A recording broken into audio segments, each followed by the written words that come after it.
talking about vibrato on the saxophone. And as the term suggests, this vibration in the sound is a technique that a lot of musicians use to create a sense of drive in the musical line or to set up a specific mood. Here's an example of a solo first played without vibrato and then with vibrato integrated into the line.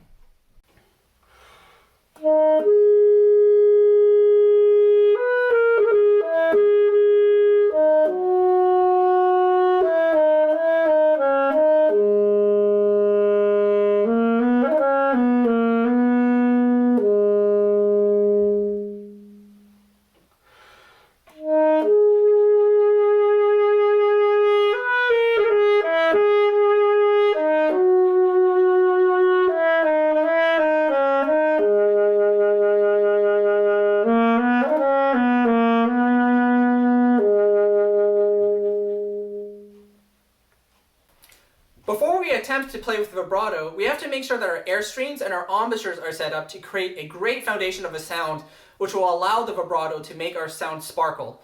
One way to check this out is to play full range scales and arpeggios.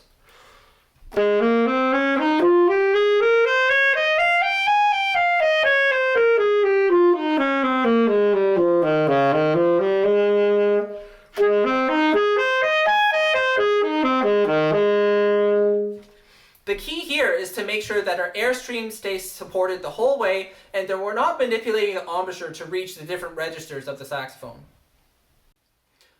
Once the foundations of a supportive airstream and stable embouchure are set, we can begin to talk about how to apply vibrato on the saxophone. Traditionally, saxophonists employ jaw vibrato, and all this means is that micro-manipulations in the jaw are what cause the sound to vibrate. Once the embouchure is set, you might want to think of the syllables ya, ya, ya, or va, va, va to think about ways to set our sound in motion.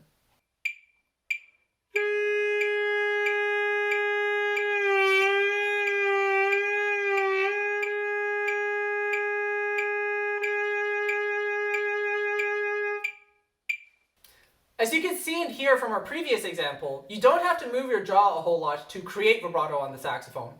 To develop your sense of vibrato, we can listen to great artists, whether it's singers, string players, or other wind players. Listen to how they're applying vibrato to their musical lines and see if you can replicate that on your instrument.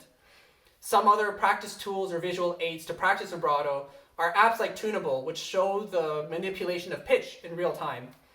Some final takeaways are: make sure that you're always playing with a supportive airstream and that your embouchure remains relatively stable even as you're applying vibrato, because at the end of the day, vibrato is something that helps us color our sound. Happy practicing!